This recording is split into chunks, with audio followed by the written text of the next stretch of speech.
കഥാമൃതം ചാനലിലേക്ക് എല്ലാ ഗോപന്മാർക്കും സ്വാഗതം.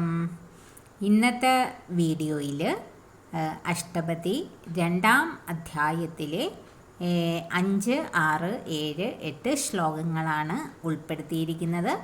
2-ാം അധ്യായത്തിലെ ആദ്യത്തെ 4 ശ്ലോകങ്ങൾ നമ്മൾ കഴിഞ്ഞ വീഡിയോയിൽ പറഞ്ഞിട്ടുണ്ട്. അപ്പോൾ കേൾക്കാത്തവരുണ്ടെങ്കിൽ, കേൾക്കണമെന്നുണ്ടെങ്കിൽ നമ്മുടെ ഈ ചാനലിൻ്റെ പ്ലേലിസ്റ്റിൽ ചെന്ന് കഴിഞ്ഞാൽ അവിടെ അഷ്ടപതി എന്ന ടൈറ്റിലോടുകൂടി ഒരു ഫോൾഡറുണ്ട്. അത് ഓപ്പൺ ചെയ്ത് കഴിഞ്ഞാൽ നിങ്ങൾക്ക് ഈ വീഡിയോ എല്ലാം കിട്ടും.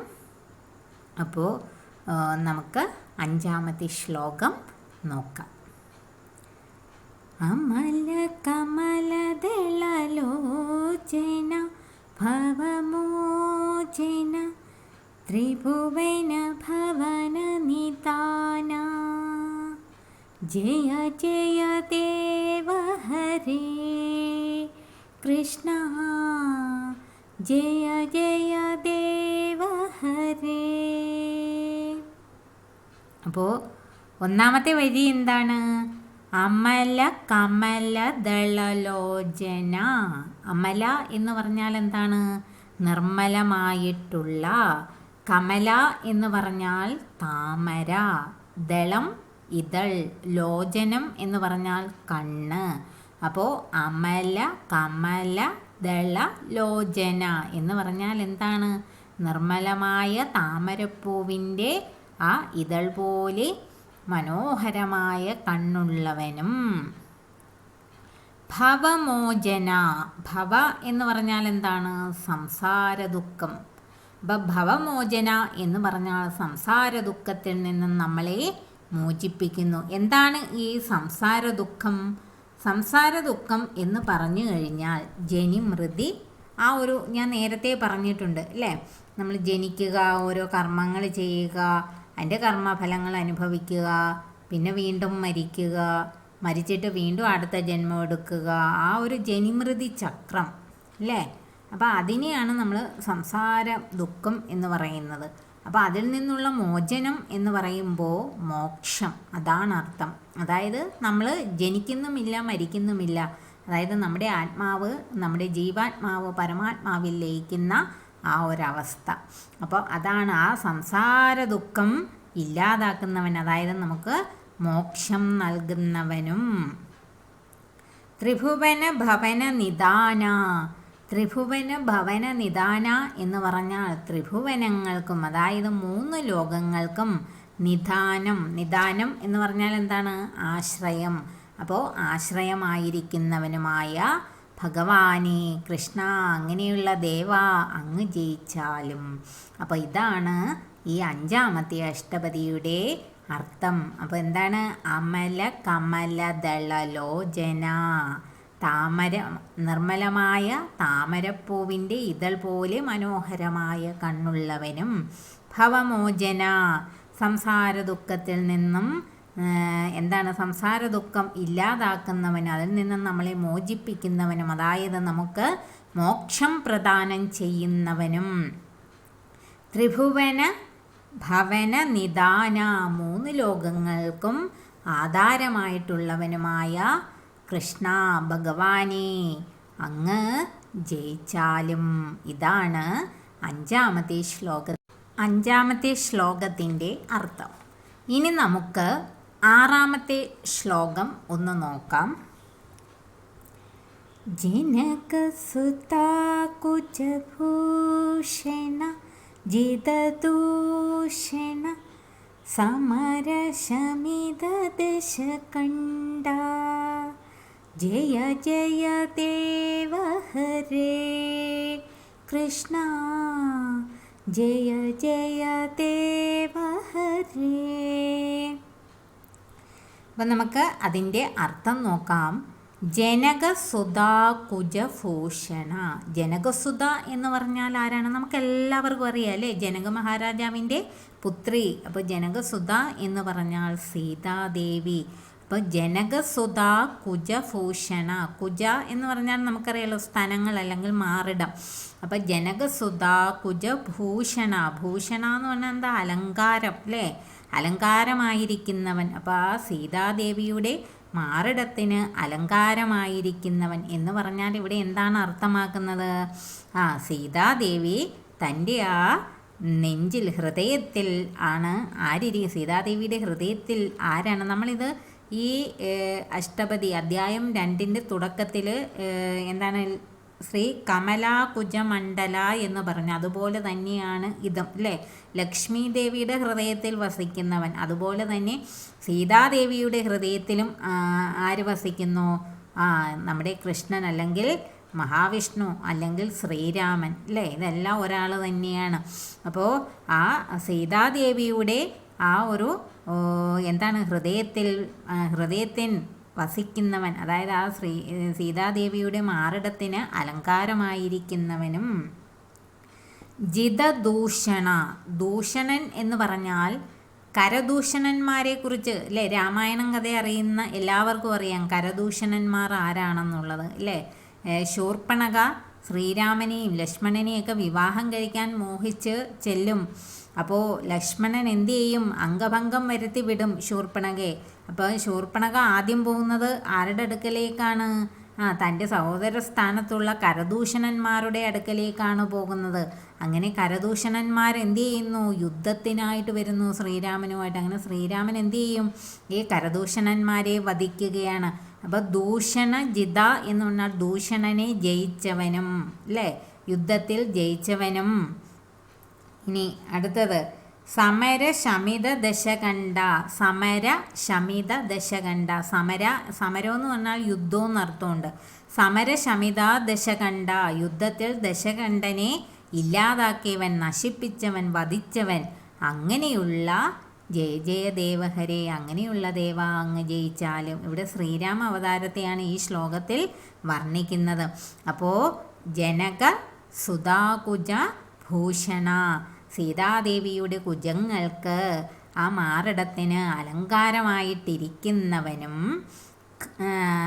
ദൂഷണജിത, ഇവിടെ ഖരൻ്റെ കാര്യം പറയുന്നില്ല, ദൂഷണനെ ജയിച്ചവനും. സമരശമിത ദശകണ്ഠ, യുദ്ധത്തിൽ ദശകണ്ഠൻ രാവണനെ വധിച്ചവനുമായ ദേവ അങ്ങ് ജയിച്ചാലും. ഇതാണ് നമ്മുടെ 6ാമത്തെ അല്ലേ ശ്ലോകത്തിൻ്റെ അർത്ഥം. ഇനി അടുത്ത 7ാമത്തെ ശ്ലോകം നമുക്ക് നോക്കാം. ഇതെല്ലാം വളരെ ലളിതമായിട്ടുള്ള അർത്ഥങ്ങളാണ്, നമുക്ക് കേൾക്കുമ്പം തന്നെ മനസ്സിലാകും, അത്ര കട്ടിയുള്ള കാര്യങ്ങളൊന്നുമല്ല. ഇനി അഭിനവ ജലധര സുന്ദര. അപ്പോൾ അടുത്ത ശ്ലോകം ഇങ്ങനെയാണ്: അഭിനവ ജലധര സുന്ദര ധൃതമന്ദര ശ്രീമുഖചന്ദ്രചകോര ജയ ജയ ദേവ ഹരേ കൃഷ്ണ ജയ ജയ ദേവ ഹരേ. അഭിനവ ജലധര സുന്ദര. ജലധരം എന്ന് പറഞ്ഞാൽ മേഘം, അഭിനവ എന്ന് പറഞ്ഞാൽ പുതിയ. അപ്പം അഭിനവ ജലധര സുന്ദര, പുതിയ കാർമേഘങ്ങൾ പോലെ മനോഹരമായ ശ്യാമനിറത്തോടു കൂടിയവനും അല്ലേ. ഭഗവാന്റെ നിറം, കൃഷ്ണൻ്റെ നിറം എന്താണ്? കാർമേഘത്തിൻ്റെ, കാർമുകിൽ വർണ്ണൻ എന്നാണ് നമ്മൾ കൃഷ്ണനെ വിളിക്കുന്നത്. അപ്പോൾ ആ പുതിയ കാർമേഘത്തിൻ്റെ മനോഹരമായ നിറത്തോടുകൂടിയ ശ്യാമവർണ്ണനായിട്ടുള്ളവനും. ധൃതമന്ദര, ധൃത എന്ന് പറയുന്ന വാക്ക് ഇതിൽ ഇടയ്ക്കിടയ്ക്ക് നമ്മൾ ഉപയോഗിക്കുന്നതാണ്. ധൃത എന്ന് പറഞ്ഞാൽ എന്താണ്? ധരിക്കുക. മന്ദര, മന്ദരത്തെ ധരിച്ചവനും. അപ്പോൾ അതവിടെ ഏതവതാരത്തെയാണ് സൂചിപ്പിക്കുന്നത്? കൂർമാവതാരത്തെയാണ് സൂചിപ്പിക്കുന്നത് ഇല്ലേ. നമ്മൾ അത് നേരത്തെ ശ്ലോകത്തിൽ അത് നമ്മൾ കേട്ടതാണ്. അതായത് മന്ദരപർവ്വതം, പാലാഴി കടയുന്ന സമയത്ത് കടലിലേക്ക് താണു പോവുകയായിരുന്ന മന്ദരത്തെ ഒരു ആമയുടെ രൂപം ധരിച്ച് ഭഗവാൻ തൻ്റെ മുതുകിൽ അല്ലേ താങ്ങി നിർത്തുകയാണ്. അപ്പോൾ ധൃതമന്ദര, മന്ദരത്തെ ധരിക്കുക എന്ന് പറഞ്ഞാൽ മന്ദരപർവ്വതത്തെ താങ്ങി നിർത്തുക എന്നാണ് അർത്ഥം. ശ്രീമുഖചന്ദ്രചകോര. ശ്രീ എന്ന് പറഞ്ഞാൽ ഇവിടെ ആരാണ്? ലക്ഷ്മി ദേവി. ശ്രീമുഖ, ആ ലക്ഷ്മി ദേവിയുടെ മുഖത്തിന്. ചന്ദ്രചകോര, ആ ലക്ഷ്മി ദേവിയുടെ മുഖമാകുന്ന ചന്ദ്രന് ചകോരമായിട്ടുള്ളവനും. അപ്പോൾ ഇവിടെ അത് വിശേഷിപ്പിക്കുന്നത് എന്താണെന്ന് വെച്ചാൽ ചകോരപക്ഷി. കേട്ടിട്ടുണ്ടോ ചകോരപക്ഷിയെ പറ്റി?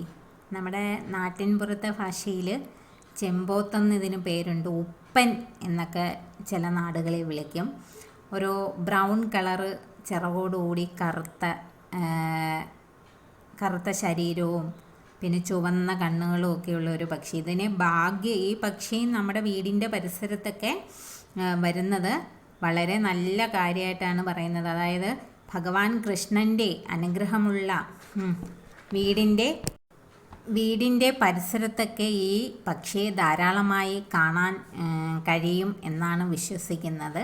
അപ്പോൾ ഈ പക്ഷിയുടെ സാമീപ്യമൊക്കെ ഉണ്ടെങ്കിൽ അവിടെ ഭഗവാന്റെ ഒരു ചൈതന്യം ഉണ്ടെന്നാണ് ഒരു വിശ്വാസം. പിന്നെ ഈ പക്ഷിയെക്കുറിച്ച് പറയുന്നത്, ഇത് രാത്രിയിൽ നിലാവുദിക്കുമ്പോൾ ഇത് ശബ്ദമൊക്കെ ഉണ്ടാക്കും. അപ്പോൾ ഇത് ചന്ദ്രൻ ആ നിലാവിനെ ഈ പക്ഷി പാനം ചെയ്യുന്നു എന്നൊക്കെ പുരാണ കഥകളിലൊക്കെ പറയുന്നു. അപ്പം നിലാവ് പാനം ചെയ്യുന്ന പക്ഷിയാണ് ഈ ചകോരം അല്ലെങ്കിൽ ചെമ്പോത്ത് എന്നൊരു വിശ്വാസമുണ്ട്. അപ്പോൾ അത് നമ്മുടെ ഒരു സിനിമ ഗാനം തന്നെയുണ്ട് അല്ലേ? ധനുമാസ ചന്ദ്രിക വന്നു, മഞ്ഞലയിൽ മുങ്ങിത്തോർത്തി ധനുമാസ ചന്ദ്രിക വന്നു, നിന്നെ മാത്രം കണ്ടില്ലല്ലോ, നീ മാത്രം വന്നില്ലല്ലോ, പ്രേമ ചകോരി ചകോരി ഇല്ലേ? എന്ന് പറഞ്ഞാൽ ധനുമാസത്തിലെ ചന്ദ്രിക നിലാവ് വന്നു, എന്നിട്ടും ഈ ചകോരപക്ഷിയെ കണ്ടില്ല എന്നാണ് കവി അവിടെ പറയുന്നത്. അപ്പോൾ ആ നിലാവും ചകോരപക്ഷിയും തമ്മിലുള്ള ആ ഒരു ബന്ധമാണ് ആ വരികളിലുള്ളത്. അപ്പോൾ ഈ ചകോരം നിലാവിനെ പാനം ചെയ്യുന്നു എന്നാണ് വിശ്വസിക്കപ്പെടുന്നത്. അപ്പോൾ ഇവിടെ എന്താണ് അർത്ഥമാകുന്നത്? ശ്രീമുഖ ചന്ദ്രചകോര, ലക്ഷ്മി ദേവിയുടെ മുഖമാകുന്ന ചന്ദ്രന് ചകോരമായിരിക്കുന്നവനെ എന്ന് പറഞ്ഞാൽ ആ ലക്ഷ്മി ദേവിയുടെ ആ മുഖത്തിൻ്റെ ആ ഒരു സൗന്ദര്യം, ആ ഒരു ഐശ്വര്യം അതിനെ പാനം ചെയ്യുന്നവൻ, അല്ലെങ്കിൽ ആ മനോഹരമായ ചുണ്ടുകളെ പാനം ചെയ്യുന്നവൻ, അങ്ങനെയുള്ള ദേവ കൃഷ്ണ ഭഗവാനെ അങ്ങ് ജയിച്ചാലും. അപ്പോൾ അത് അഭിനവ ജലധര സുന്ദര, നിർമ്മലമായ അല്ലെ പുതിയ, അഭിനവ എന്ന് പറഞ്ഞാൽ പുതിയ ജലധര എന്ന് പറഞ്ഞാൽ മേഘം. അപ്പോൾ പുതു കാർമേഘത്തിൻ്റെ, ജലധരം എന്ന് പറഞ്ഞാൽ കാർമേഘമാണ്, പുതു ജലധര അതായത് പുതിയ കാർമേഘത്തിൻ്റെ നിറത്തോടുകൂടിയ ആ ശ്യാമവർണ്ണനായിട്ടുള്ള മനോഹരമായ ശ്യാമവർണ്ണനായിട്ടുള്ളവനും, ധൃതമന്തര മന്ദരത്തെ ധരിച്ചവനും, മുതുകിൽ ധരിച്ചവനും, അതായത് മന്ദരത്തെ താങ്ങി നിർത്തിയവനും, ശ്രീമുഖ ചന്ദ്രചകോര, ലക്ഷ്മി ദേവിയുടെ ആ ചന്ദ്രനെ പോലെ അതീവ ശോഭയാർന്ന ആ മുഖത്തിന്, ആ മുഖമാകുന്ന നിലാവിന് ചകോരമായിട്ടുള്ളവനും ആയ കൃഷ്ണ ഭഗവാനെ അങ്ങ് ജയിച്ചാലും. ഇതാണ് നമ്മുടെ 7ാമത്തെ ശ്ലോകത്തിൻ്റെ അർത്ഥം. ഇനി നമുക്ക് 8ാമത്തെ ശ്ലോകം നോക്കാം. ശ്രീജയദേവ കവീരിതം കുരുതേ മുദം മംഗളമുജ്ജ്വലഗീതം ജയ ജയ ദേവ ഹരേ, ജയ ജയ ദേവ ഹരേ കൃഷ്ണ, ജയ ജയ ദേവ ഹരേ. അതായത് ശ്രീ ജയദേവ കവീരിതം കുരുതേ മുദം എന്ന് പറഞ്ഞാൽ പിന്നെ മംഗളം ഉജ്ജ്വല ഗീതം, അതായത് ശ്രീ ജയദേവ കവിയുടെ ഈ ഉജ്ജ്വലമായ ഗീതം, അതാണ് മംഗളം ഉജ്ജ്വല ഗീതം. ഈ ഉജ്ജ്വലമായ ഗീതം മംഗളത്തെയും ശുഭത്തെയും പ്രദാനം ചെയ്യുന്നു. ഹേ ദേവ അങ്ങ് വിജയിച്ചാലും. അപ്പോൾ അതാണ് 8ാമത്തെ ശ്ലോകത്തിൻ്റെ അർത്ഥം. ശ്രീ ജയദേവ കവേരിതം കുരുതേ മുദം മംഗളമുജ്ജ്വല ഗീതം ജയ ജയ ദേവ ഹരേ. അപ്പോൾ ശ്രീ ജയദേവ കവിയുടെ ഈ ഉജ്ജ്വല ഗീതം മംഗളത്തെയും പിന്നെ ശുഭത്തെയും ശുഭവും മംഗളവും ഒന്ന് തന്നെയാണ്. മംഗളത്തെയും ശുഭത്തെയും പ്രദാനം ചെയ്യുന്നു ദേവ അങ്ങ് ജയിച്ചാലും. ഇതാണ് 8ാമത്തെ ശ്ലോകത്തിൻ്റെ അർത്ഥം. വളരെ ലളിതമായിട്ടുള്ള കുറച്ച് ശ്ലോകങ്ങളാണ്. അപ്പോൾ ഇതോടുകൂടി നമ്മുടെ ഈ 2ാം അധ്യായം, അഷ്ടപതി 2ാം അധ്യായം അവസാനിക്കുകയാണ്. അപ്പോൾ 1ാം അധ്യായം കണ്ടിട്ടില്ലാത്തവർക്ക് നമ്മുടെ ഈ ചാനലിൻ്റെ പ്ലേലിസ്റ്റിൽ പോയാൽ അതെല്ലാം കിട്ടും. അപ്പോൾ കാണണമെന്ന് ആഗ്രഹമുള്ളവർക്ക്, കേൾക്കണമെന്ന് ആഗ്രഹമുള്ളവർക്ക് കേൾക്കാം. അപ്പോൾ എല്ലാ ഗോപന്മാർക്കും നമ്മുടെ രാധാകൃഷ്ണന്മാരുടെ അനുഗ്രഹം ഉണ്ടാകട്ടെ എന്ന് പ്രാർത്ഥിക്കുന്നു. അപ്പോൾ എല്ലാവരും അഷ്ടപതിയൊക്കെ പാടുക, പഠിക്കുക, മറ്റുള്ളവരെ പഠിപ്പിക്കുക. ഈ അഷ്ടപതി ആ രാധാകൃഷ്ണന്മാരുടെ ആ അനശ്വര പ്രണയം ഈ ലോകം മുഴുവൻ വ്യാപിക്കട്ടെ. ഈ കലികാലത്ത് പരസ്പരം സ്നേഹമില്ലാത്ത അല്ലേ, എല്ലാവരും എന്താണ്, ആർക്കിടയിലും ഒരു ആത്മാർത്ഥമായ സ്നേഹമില്ല ഈ കാലഘട്ടത്തിൽ. അപ്പോൾ ഈ അഷ്ടപതി ഇതിലൂടെ രാധാകൃഷ്ണന്മാരുടെ ആ പ്രണയം നമ്മൾ പാടുന്നതിലൂടെ, പഠിക്കുന്നതിലൂടെ, പഠിപ്പിക്കുന്നതിലൂടെ നമുക്കും ഒക്കെ എന്താണ് ആ ഒരു പ്രണയം, ആ ഒരു സ്നേഹം എല്ലാവർക്കും ഇടയിൽ ഉണ്ടാകട്ടെ എന്ന് പ്രാർത്ഥിക്കാം. അപ്പോൾ എല്ലാ ഗോപന്മാർക്കും